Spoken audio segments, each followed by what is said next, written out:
हमारे चैनल को सब्सक्राइब करें और बेल आइकन दबाएं। मैं हूं दयानंद शेट्टी और आप मुझे इंस्पेक्टर दया के नाम से जानते हैं। For more episodes of CID subscribe to live crime and hit the bell icon. पहचानते हो इसे? जिसे शाह ने दी थी 6 महीने पहले। इसमें सिगरेट का छेद था। साहब, हमारा तो रोज का काम है साहब कि बर्तन देते हैं और कपड़ा लेते हैं, लेकिन सारे कपड़े तो हमें याद नहीं रहते साहब ना। लेकिन मेब साहब ने कहा है तो सच ही कहा होगा। ले गए होंगे साड़ी हम साहब, लेकिन साहब बात क्या है? अच्छा, तुम ये साड़ी वाड़ी कपड़े वगैरह जो ले जाते हो उसका क्या करते हो? हाँ बताओ, क्या करते हो? साहब मैं वो करते क्या हो? वो साहब मैं इसका अच्छा, ये लड़का कौन है? मेरा बेटा है साहब। बेटा है? इसकी माँ कहाँ है?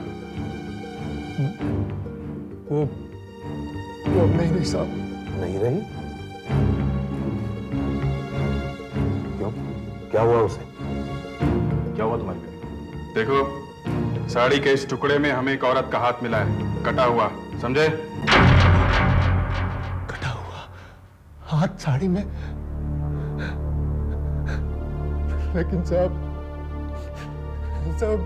मेरी बीवी को मरे तो 12 बरस हो गए साहब। मेरे बेटे को जन्म देते ही वो चल बची थी साहब।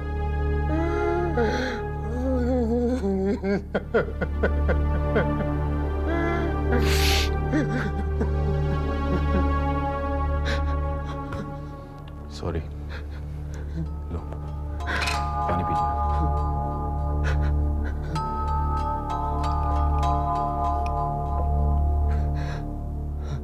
अच्छा देखो, ये बताओ तुमने इस साड़ी का किया क्या? साहब मैं सच कहता हूँ साहब, मुझे उस साड़ी का कुछ याद नहीं है साहब। वैसे भी माल हम अपने पास नहीं रखते साहब, सारा माल रफू करने वाले को दे देते हैं साहब। रफू करने वाले को? हाँ साहब। और साहब अगर कपड़ा थोड़ा फटा हो या उसमें छेद हो तो रफू वाला उसे ठीक करके आगे भेज देता है साहब। और रफू वाले से जो हमें पैसे मिलते हैं उससे हम और भांडी खरीद लेते हैं और इसी तरह हमारा काम चलता है साहब। अच्छा, कौन है तुम्हारा रफूगर? कहाँ देते हो कपड़े? उल्लास भाई साहब, सकीरा इंडस्ट्रियल एस्टेट में उनका गोदाम है साहब। सारा माल हम लोग वहीं देते हैं और मुझे लगता है साहब कि मैंने साड़ी भी वहीं दी होगी साहब। क्या नाम बताया? उल्लास भाई। उल्लास भाई। हाँ, मैं उल्लास भाई हूँ। आप इस साड़ी के बारे में पूछ रहे हैं ना? जी हाँ। देखो साहब, हमारे यहाँ 20-30 भांडी वाले कपड़े लेकर आते हैं। हम कपड़े की कंडीशन देखते हैं और उनको 5 रुपया 8 रुपया तक दे देते हैं। देखिए, ये साड़ी अच्छे कंडीशन में थी, सिर्फ जरा सा छेद था सिगरेट का। अच्छी कंडीशन में थी तो फिर उसको रफू करके हमने आगे बेच दी होगी। अगर ज्यादा फटा होता था तो हम उसको फैक्ट्री वाले को बेच देते हैं, वो लोग उसका फटका बनाते हैं। डस्टर। अच्छा, और ये बाकी के कपड़े कहाँ बेचते हैं आप? हम लोग सीधे सीधे थोड़े ही बेचते हैं। अरे हम लोग तो सप्लायर है साहब, सप्लायर। हम ये कपड़े हॉकर्स को बेचते हैं। वो ये कपड़े लेके सीधे कांदिवली पहुंचते हैं दावर रोड पर। वहाँ हर हफ्ते एक बाजार बढ़ता है ना, बस वहीं से खरीद लेते हैं गरीब लोग सस्ते में, जो गोरेगांव और बोरीवली के बीच में रहते हैं।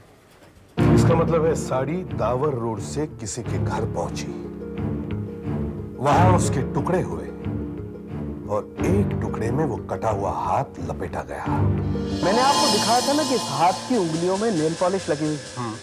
वो नेल पॉलिश काफी हल्की क्वालिटी, सस्ते किस्म की, ऐसी जो कि जनरली फुटपाथ वगैरह पे बिका करती है। इसका मतलब आप कहना चाह रहे हैं कि अगर नेल पॉलिश इतनी सस्ती थी तो वो औरत लोअर मिडिल क्लास की होगी, मतलब गरीब तबके की। हाँ, हो सकता है। देखिए, मैं ये नहीं कह रहा हूं कि नेल पॉलिश सस्ती थी इसका मतलब वो औरत गरीब ही होगी। अमीर औरतें भी सस्ती नेल पॉलिश का इस्तेमाल कर सकती हैं। लेकिन तहकीकात के लिए आपके सोचने की लाइन एकदम सही है, क्योंकि इसके हाथ की चमड़ी में दरारें थी, कुछ अजीब तरीके से फटी हुई थी और इसके नाखूनों में कुछ खरोंच के निशान थे, जैसे लगातार बर्तन मांजने से हो जाया करती। और एक बात और, ये औरत काफी दुबली पतली होगी। ये आप कैसे कह सकते हैं? क्योंकि इसके नाखूनों में सफेद निशान है। और ऐसा तभी होता है जब शरीर में विटामिन की कमी होती है। शायद एनीमिक भी होगी और इसकी उम्र 28 से 50 साल के बीच में होगी। इसका मतलब जिस लापता औरत की हमें तलाश है उसकी उम्र 28 से 50 के बीच में होगी। वो लोअर मिडिल क्लास की थी और शायद घर में काम करने वाली बाई होगी और वो गोरेगांव और बोरीवली के बीच में कहीं रहती थी। सर, डॉक्टर सालुंखे ने तो इस बार कमाल ही कर दिया। इतना सब कुछ पता कर लिया। सर, बोरीवली से गोरेगांव के एरिया के बीच में 49 औरतें ऐसी हैं जो 14 महीनों से लापता हैं। इनमें से 15 ही ऐसी हैं जो हमारी तलाश के लिए फिट बैठती हैं और इन सब की रिपोर्ट पुलिस में लिखाई गई है। अच्छा, तो ये सब लोग उनके रिश्तेदार हैं? यस सर, यही वो लोग हैं जिन्होंने रिपोर्ट लिखाई थी। पूछताछ चल रही है। हाँ सर, इन 15 में से 3 औरतें लापता होने के 2-3 दिन बाद वापस आ गई थी, पर इन लोगों ने पुलिस को खबर नहीं की सर। ये रहे वो लोग। ओह, क्यों भाई? वापस आ गई ना? चलो मुबारक हो, लेकिन बता तो दिया करो। यही अच्छा, बाकी की 12? सर, बाकी इन सबको साड़ी दिखाई है और कसकर पूछताछ भी की है सर, पर मुझे नहीं लगता मरी हुई औरत का इनसे कोई रिश्ता है। एक्चुअली 12 में से 11 ही ऐसे हैं जो लोग यहाँ पर आए हुए हैं। एक मिसेस कार्तिक हैं जो यहाँ नहीं आई हैं। उन्होंने 4 महीने पहले अपनी नौकरानी के लापता होने की पुलिस में रिपोर्ट लिखवाई थी। हम उन्हें फोन तो कर रहे हैं, लग नहीं रहा, शायद फोन खराब है। अच्छा, लेकिन उनका एड्रेस तो होगा फाइल में? Yes sir. चलो उनके घर जाकर पूछताछ करते हैं। जी हाँ, मैंने ही कंप्लेंट लिखवाई थी। मेरे यहाँ काम करने वाली बाई कहीं गायब हो गई है। मेरे यहाँ वो बर्तन और सफाई किया करती थी। कब से गायब हुई है वो? 15 जून से वो नहीं आई है। वैसे तो कई बाइयां आई और गई, लेकिन अपनी 24 दिन की पगार छोड़ के कोई जाती है क्या? तो माला अपनी तनख्वाह लेने आई ही नहीं। ये तो बड़ी अजीब बात है। इसीलिए तो मुझे उसकी ज्यादा फिक्र हुई। वैसे वो बड़बड़ बहुत किया करती थी। बताती थी कि उसके ससुराल वाले उसे बहुत मारते पीटते हैं। क्या उसका पति? नहीं, वो तो बेचारा शादी के 1 महीने बाद ही निमोनिया से मर गया था। इसीलिए उसके ससुराल वाले उसे कोसते रहते हैं। वैसे उसके शादी को 5-6 साल हो गए थे।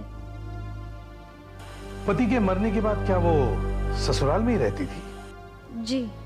आपको इतना सब कुछ मालूम है, तो आपने उसके बारे में उसके घर जाके पूछताछ क्यों नहीं की थी। मैंने यहाँ की और भाइयों से उसके बारे में पूछताछ की थी और फिर मैं उसके घर भी पहुँच गई। यही उत्तम नगर झोपड़पट्टी में रहती है वो। लेकिन उसके ससुराल वालों ने मुझसे सीधे मुंह बात भी नहीं की। अच्छा, क्या बोला उन्होंने? कहने लगे कि माला से मेरा अब क्या मतलब है। बस फिर कुछ दिनों बाद आके उसकी बची हुई पगार लेके गए। अच्छा, जरा इस फोटोग्राफ को ध्यान से देखिए। माला के पास ऐसी कोई साड़ी थी क्या? हाँ, थी तो सही ऐसी एक साड़ी उसके पास।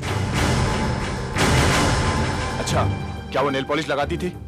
हाँ, वैसे वो थोड़ी बंठन कर ही रहती थी। 1-2 बार तो मैंने उसे अपना परफ्यूम लगाते हुए भी पकड़ा था। आप हमें माला का पता दीजिए जल्दी से। हाँ, नवरंग चौल, खोली नंबर 64, उत्तम नगर। हमें क्या पता कहाँ चली गई माला। अब वो यहाँ नहीं रहती। आपकी बहू है और आप लोगों को पता नहीं वो कहाँ गई? देखिए साहब, जब तक उत्तम जिंदा था वो हमारी बहू थी। मनहूस आते ही हमारे बेटे को खा गई। अब पता नहीं कहाँ दफा हो गई 3 महीने पहले से। अरे ये आप क्या कर रहे हैं? उसका कोई सामान है, कपड़े वगैरह? अरे यही पड़ा होगा। बहुत सब सामान तो हमने फेंक दिया उसका। अच्छा, उसकी ऐसी कोई चीज जिसे उसके जाने के बाद आप लोगों ने हाथ नहीं लगाया हो? मतलब कोई ट्रंक, कोई बॉक्स वगैरह? अब कहा ना साहब, कुछ नहीं, सब फेंक दिया ना हमने। सब फेंक दिया हमने। सब फेंक दिया सब फेंक दिया। लेकिन आप लोग माला के बारे में इतना क्यों पूछ रहे हैं? नहीं, आखिर मामला क्या है? मामला छोड़ो, ये बताओ कि कोई चीज है कि नहीं, बस। 1 मिनट, मैं बताती हूँ। क्या है? उसके सिंगार का डब्बा पड़ा है और क्या। सुना आपने? श्रृंगार का डब्बा। अरे पति के मरने बाद कुछ श्रृंगार करता है क्या? लेकिन उसे तो ऐसी हवा लगी कि बस कुछ मत पूछो। ये क्या रहा? हाथ मत लगाइए, बस यही से बताइए कहाँ है? ये क्या है?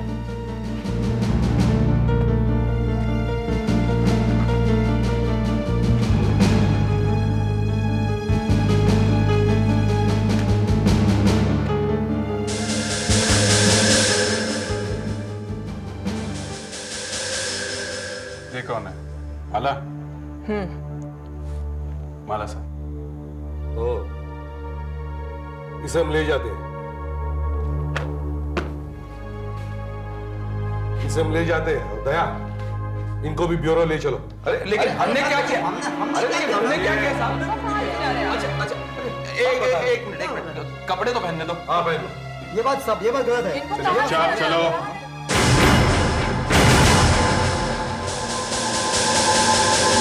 पर निशान तो बहुत सारे हैं, लेकिन एक भी क्लियर नहीं है। लेकिन इस शीशे पर मुझे एकदम क्लियर निशान मिल रहा है। ये देखिए। तो क्या आपने इस हाथ के फिंगरप्रिंट्स के साथ ये मैच करके देखे? जी हाँ एसीपी साहब, ये देखिए, ये फिंगरप्रिंट्स इस हाथ के हैं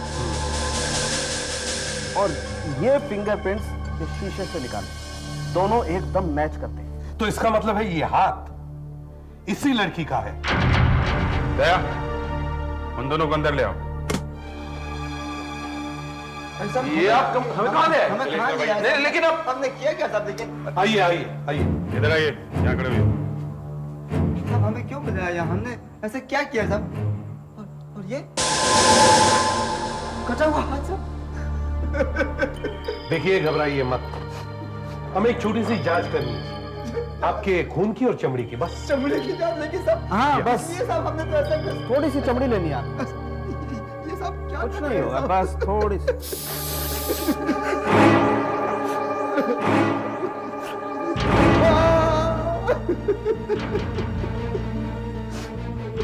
ये मेरा भी होगा? जी हाँ, आपकी भी स्किल लेनी पड़ेगी। पर साहब मैंने क्या किया? मैंने कुछ नहीं किया, आप मेरी बात तो कुछ नहीं, हाथ लाओ इधर, हाथ लाओ।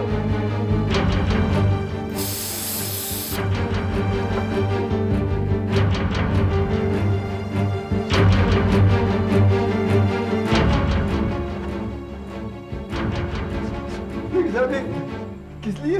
अभी सब पता चल जाएगा। दया, काम होने के बाद इन्हें ऑफिस ले आना। बस मुझे भी आधा घंटा लगेगा इसकी जांच करने में। क्या माला मर गई? ये आप क्या कर रहे हैं साहब? हमने हमने हमने नहीं मारा साहब उसे। हमने नहीं मारा साहब, नहीं मारा। देखो, हमें एक खेत में कटा हुआ हाथ मिला है, साड़ी के टुकड़े में लिपटा हुआ, समझे? और हमें ये मालूम है कि वो कटा हुआ हाथ तुम्हारी बहू माला का है। देखिए साहब, हमने माला को नहीं मारा, बिल्कुल नहीं। हमने तो आज तक उसे हाथ तक नहीं लगाया। खून करने का तो... बकवास मत करो। हमने पड़ोसियों से सब पता कर लिया है। उन्होंने अक्सर तुम्हारे घर से माला के चीखने चिल्लाने की आवाजें सुनी है। बहुत पीटते थे ना तुम उसे? माला ने अपने मालकिन को ही बताया था कि तुम लोग उसे बहुत मारते थे, समझे? हाँ साहब, साहब घर में थोड़ी बहुत मारपीट तो साहब हुआ करती थी, लेकिन हमने उससे खून नहीं किया साहब। हमने खून नहीं किया उसका। साहब, विक्रम भैया के मरने के बाद कुछ दिन तक वो एकदम सीधे से रही। उसके बाद तो साहब वो ऐसी बदली कि क्या कहूं। इतना फैशन, एकदम फिल्मी हीरोइन के माफिक। साहब, विधवा जैसी तो वो बिल्कुल नहीं लगती थी। फिर मैंने उसे, एक दो आदमी उसे बातचीत करते देखा, तब मुझे बहुत गुस्सा आया था साहब। बस यही बात है साहब, यही बात थी। लेकिन हमने उसके अंदर नहीं किया साहब, नहीं किया हमने उसके अंदर। जल्दी ही पता चल जाएगा। हमें उसके नाखूनों में फंसा किसी की चमड़ी का टुकड़ा मिला है और वो कातिल का ही है, यह हमें पता है। अगर वो तुम दोनों में से किसी का निकला तो सीधा जेल जाओगे, फांसी भी हो सकती है, समझे? रिपोर्ट अभी आने ही वाली है।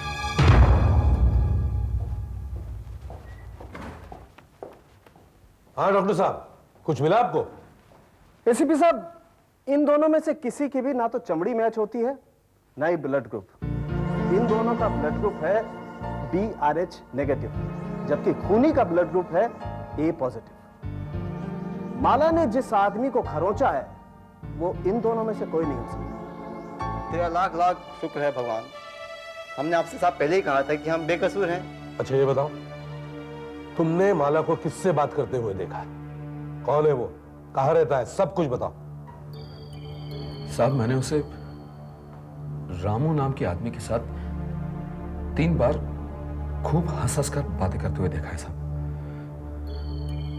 हाँ साहब, अपने घर के पास 4 नंबर 32 में वो रहता है। हो सकता है शायद उसे कुछ पता हो।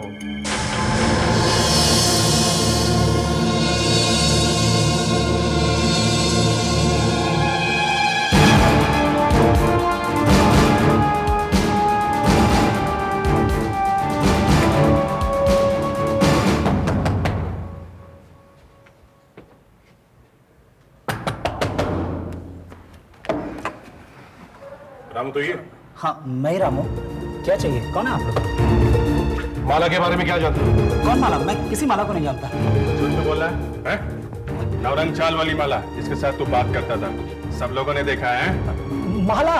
अच्छा वो लड़की? मैं उसके बारे में कुछ नहीं जानता सर। कितने महीनों से तो मैं उसे मिला तक नहीं। अच्छा क्या हुआ सर? बहुत भोला बन रहा है। जा चलो सर मेरी बात तो सुनिए। आप कहाँ ले जा रहे हैं सर? सर एक मिनट, पता चल जाए। चलो सर माना कि मैंने उससे 2-4 बार बात की है, लेकिन सर मैं उसके बारे में कुछ नहीं जानता। जानता नहीं तो बात कैसे कर देता है? सर वही मुझसे बात करने आती थी।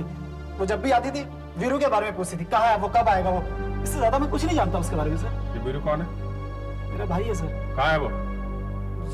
सर वो अपनी बीवी को बस स्टॉप पे छोड़ के नौकरी पे गया है। आता ही होगा सर, 8 बजे तक उसकी दुकान बंद हो जाती है। कहाँ काम करता है वो? यहीं पास में sir, Vincent cold storage station के पास। क्या काम करता है वहाँ? मटन काटता है। मटन काटता है? देखिए हाथ यहां से काटा गया और एक ही झटके में काटा गया। कोई बहुत तेज चाकू या बहुत तेज कुल्हाड़ी होगी। और एक बात और, कट को देखने से लगता है कि मारने वाला कोई अनाड़ी नहीं था, हथियार का इस्तेमाल आता था, तभी तो वहां एक ही झटके में शरीर से अलग। वीरू कहाँ है? कहाँ वीरू? सर वो तो वहां दुकान पे। अरे वीरू सर, वो वीरू वीरू एक मिनट, सीआईडी वाले आए हैं। तो मेरी दोस्त है ना माला, उसके बारे में पूछ रहे हैं।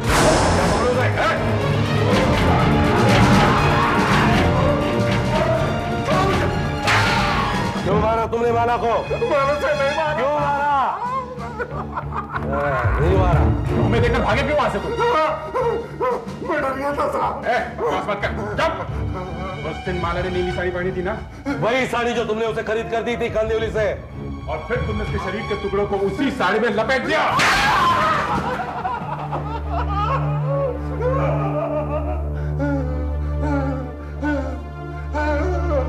वो कटा हुआ हाथ तो हमें मिला, मगर बाकी के टुकड़े कहाँ हैं शरीर के? कहाँ फेंके तुमने? नदी में या कहीं गाड़ दिए? नहीं मारा साहब। नहीं मारा? क्यों मारा तुमने उसे? हाँ? वो तुमसे शादी करना चाहती थी ना, मगर तुम शादीशुदा थे, इसलिए तुमने उसे। तुम बदनामी से बचना चाहते थे कि तुम्हारा नाम एक विधवा के साथ जोड़ा जा रहा है ना?